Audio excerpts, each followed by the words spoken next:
আসসালামু আলাইকুম রহমতুল্লাহি অবরকাতুহু। সম্মানিত দর্শক, উসমান হাদির হত্যাকাণ্ড বা তার মৃত্যু আমাদের দেশে রীতিমতো জাতীয় শোকে পরিণত হয়েছে।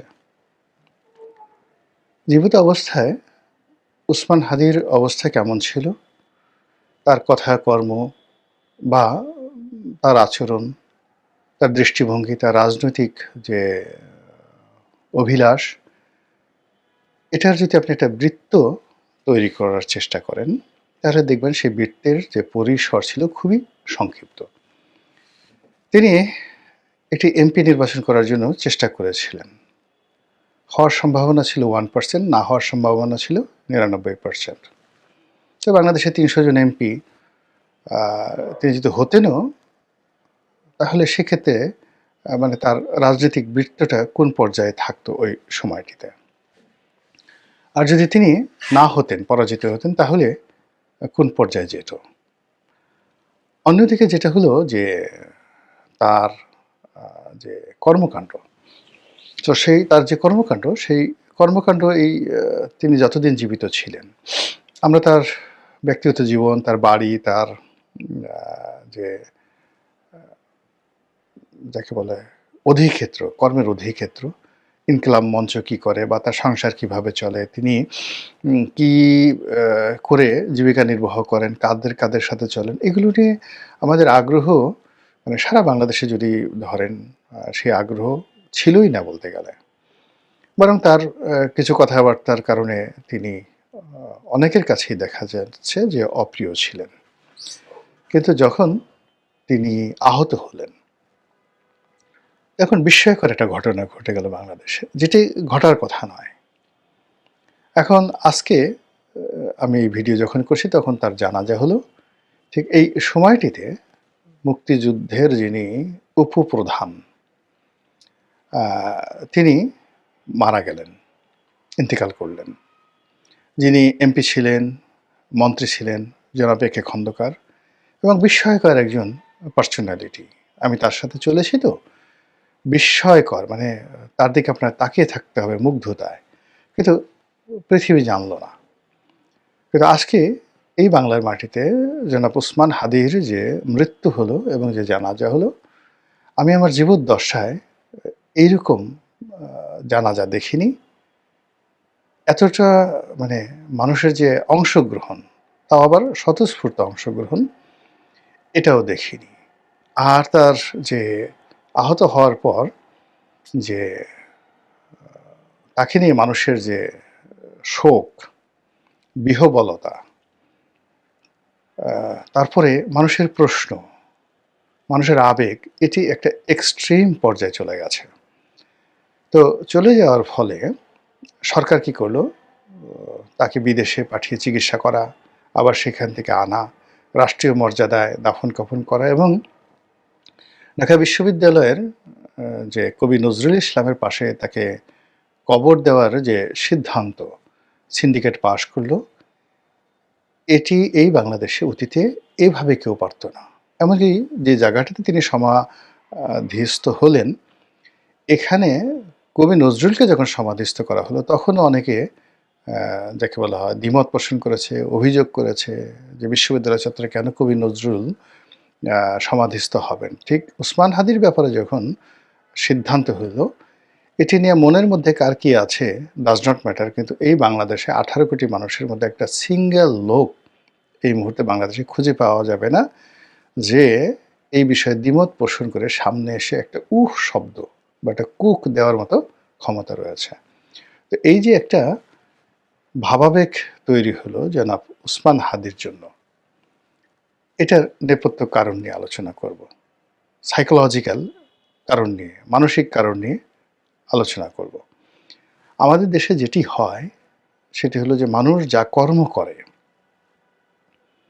মানুষ যে কর্ম করে, সেই কর্মের 1%ও তার মৃত্যুর পরে আমরা এই পৃথিবীবাসী দিতে পারি না।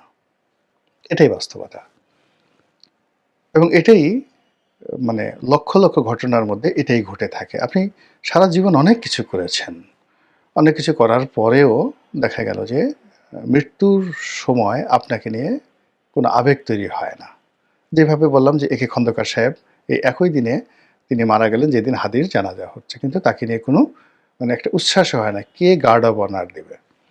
নর্মালি তো তিনি বিমান বাহিনীর প্রধান ছিলেন, মুক্তিযুদ্ধের সে উপ অধিনায়ক ছিলেন, পরবর্তীতে মন্ত্রী ছিলেন, এমপি ছিলেন। তো তাকে নিয়ে তো সংসদের সেই দক্ষিণ প্লাজাতে বিশাল আয়োজন হওয়ার কথা, কিন্তু কে দিবে, সময় কোথায়?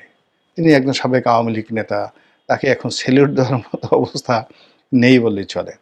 তো সেখানে এরকম উসমান হাদির যে ঘটনা, সেই উসমান হাদির এই ঘটনা যদি এখন দেখা গেল যে বাংলাদেশের সবচেয়ে প্রভাবশালী রাজনৈতিক নেতা যদি ইন্তেকাল ফরমান,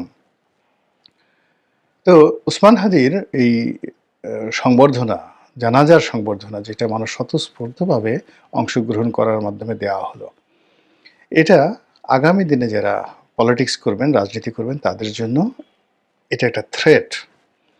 এখন এই যে আমরা সবাই দুঃখ প্রকাশ করছি, আমরা সবাই অংশগ্রহণ করছি, আমরা সবাই সাড়া দিচ্ছি, আমরা সবাই জনাব ওসমান হাদির বিষয়টা নিয়ে প্রতিক্রিয়া দেখাচ্ছি, এটার বৈজ্ঞানিক ব্যাখ্যা কী? কেন আমরা এই কাজগুলো করছি?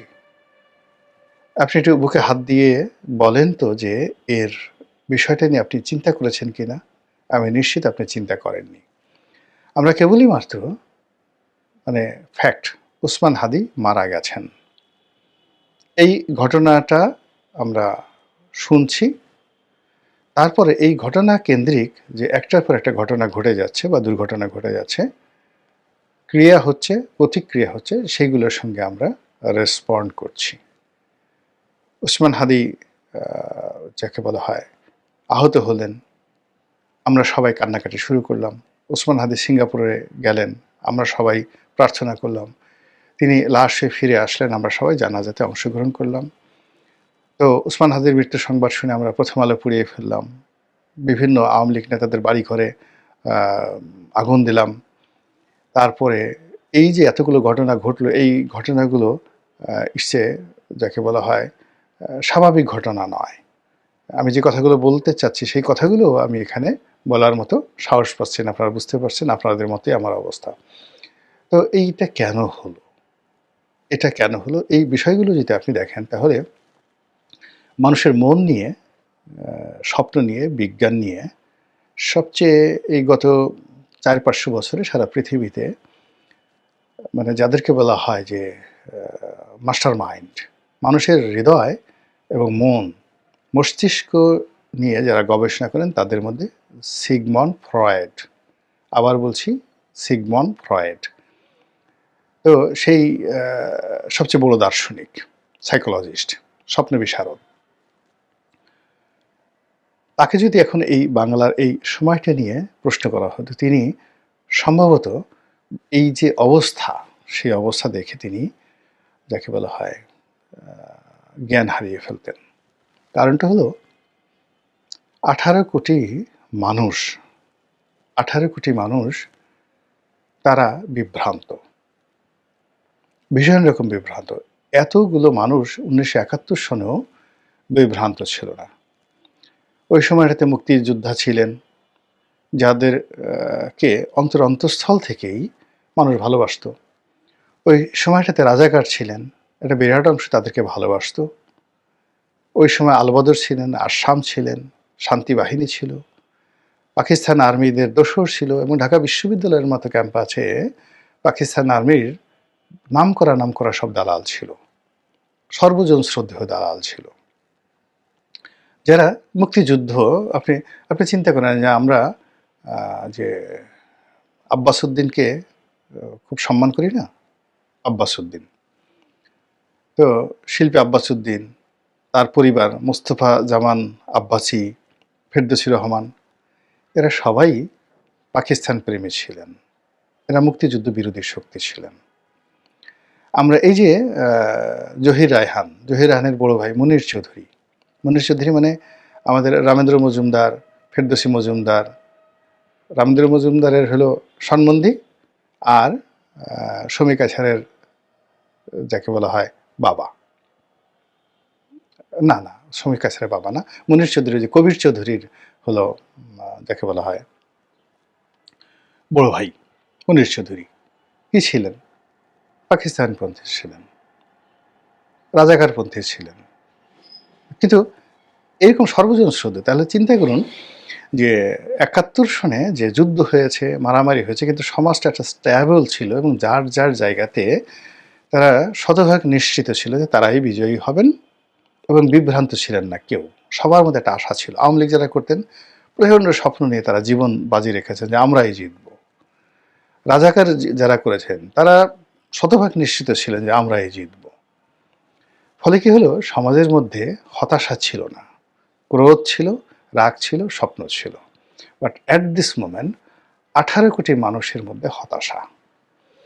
কেউ তার নিজের অবস্থানে সুখী নয়। একজন সিঙ্গেল লোক স্বপ্ন দেখতে পারছেন না, সামনে এগুতে পারছেন না। প্রত্যেকটা মানুষের মধ্যে সীমাহীন আতঙ্ক। কেউ এখানে আশ্বাস দিতে পারছেন না, প্রশ্বাস দিতে পারছেন না, নিরাপত্তা দিতে পারছেন না, কিন্তু সকলেই ভয় পাচ্ছেন আর ভয় দেখাচ্ছেন একা একা। তো এভাবে ১৮ কোটি মানুষের মধ্যে সম্মিলিতভাবে হতাশা, দুঃস্বপ্ন, আতঙ্ক, ভয়, অভাব, অভিযোগ, নিরাপত্তাহীনতা থেকে শুরু করে যা কিছু রয়েছে সব কিছু টগবগিয়ে টগবগিয়ে ফুটছে। আর যখন এরকম একটা ভয় থাকে তখন মানুষের মানবিক চরিত্র থাকে না। মানবিক চরিত্র কি? হিদায়া, ভালো এবং মন্দের পার্থক্য করা, ন্যায় এবং অন্যায়ের পার্থক্য করে ন্যায়ের পক্ষে অবস্থান নেওয়া, অন্যায়কে ঘৃণা করা, সত্য কথা বলার দুরন্ত সাহস, যে কোনো অবস্থায় সত্য কথা বলার দুরন্ত সাহস। এরপর আপনার সামনে যখন আলো আসবে, আধার আসবে, আপনি আলোকে পছন্দ করবেন, আধারকে পরিহার করবেন। আপনার সামনে যখন গোলাপ আসবে আর ধুত্রার ফুল আসবে, আপনি গোলাপের ঘ্রাণ নেবেন, ধুত্রার ফুলের দিকে তাকাবেন না। এরকম মানুষের কতগুলো মানবিক গুণাবলী রয়েছে। আর অন্যদিকে অনেকগুলো কীট রয়েছে, পতঙ্গ রয়েছে এই সমাজে, অনেকগুলো পশু রয়েছে, পাখি রয়েছে, সরীসৃপ রয়েছে, সাপ রয়েছে। প্রত্যেকটা জিনিসেরই কতগুলো বৈশিষ্ট্য রয়েছে, চরিত্র, অভ্যাস রয়েছে। তো মানুষের যে মানবিক বৈশিষ্ট্য, সেই মানবিক বৈশিষ্ট্য অনুযায়ী তার মেরুদণ্ড আছে। সে সত্য কথা বলবে, সত্য পছন্দ করবে, স্বপ্ন দেখবে, প্রেম করবে, ভালোবাসা দিবে, বিয়ে শাদী। এই যে মানবিক গুণাবলী, সেই মানবিক গুণাবলী গত সেই ১৫ বছর ধরে এই মানবিক মূল্যবোধের উপরে যে অব্যাহত আঘাত এসেছে, সেই আঘাতের ফলে মানুষের চিন্তা শক্তি কমে গেছে।